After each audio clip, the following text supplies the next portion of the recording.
folks, Kevin Jackal Johnston here, and as you see, our fence is getting bigger. This stuff here is going to look fantastic on Halloween night, which means it's time to talk to you a bit more about how to actually do it properly. Alright.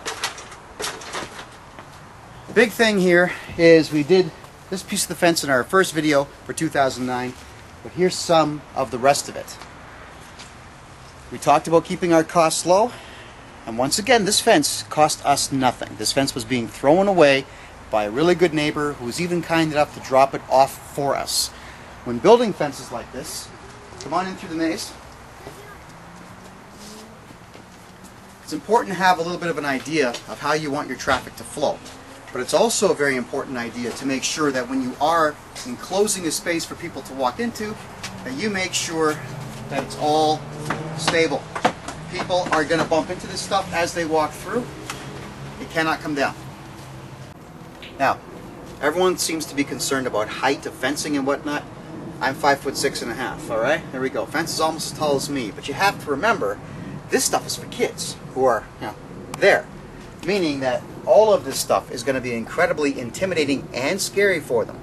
Now, some of you, and we really love your emails, thank you, keep sending them, asking me why we don't use tarps to close off big spaces like that one up there. The reason being is that wind takes them like a sail and just goes right through, especially when your house faces the wind, which unfortunately this particular house does. What we do instead is we use mesh, whether it be hockey mesh or lacrosse mesh or anything at all that lets air go through it, which is also why this fence here is being built with a lot of spots for air just to go through.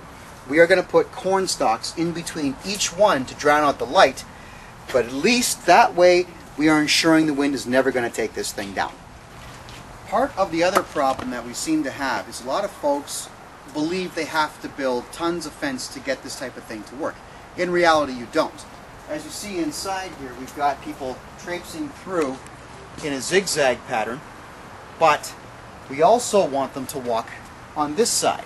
So with all of our scrap wood that we have, we're going to build another walkway, or another fenceway, I'm sorry, here, so that you're actually walking in a second hallway, which really only looks like a second hallway because all you're doing is using the same wall to create that illusion.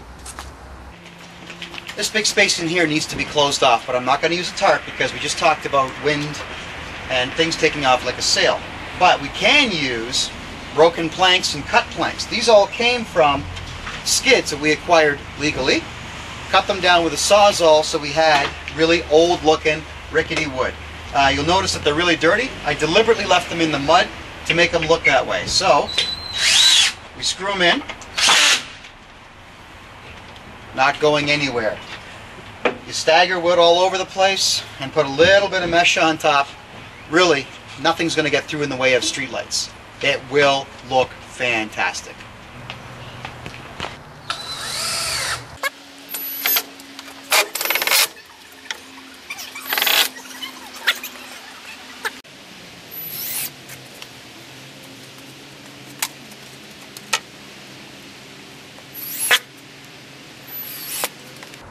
And so on, and eventually you'll get there.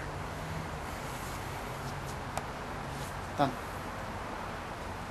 Okay, when you're going through and you see stuff like this, dangerous pieces of wood, deal with it right away. Don't forget, getting your tongue, face, or something caught on that, not going to make people happy.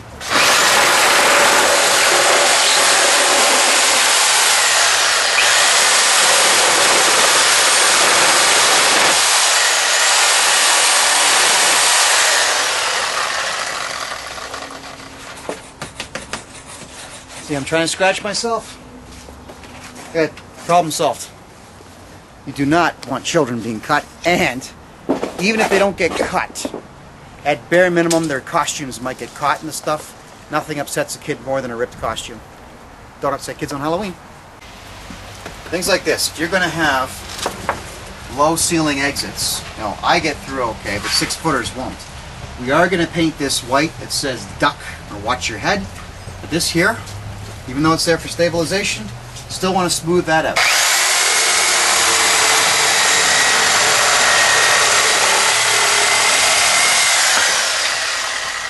we go. So knock your head, doesn't hurt. And same on this side.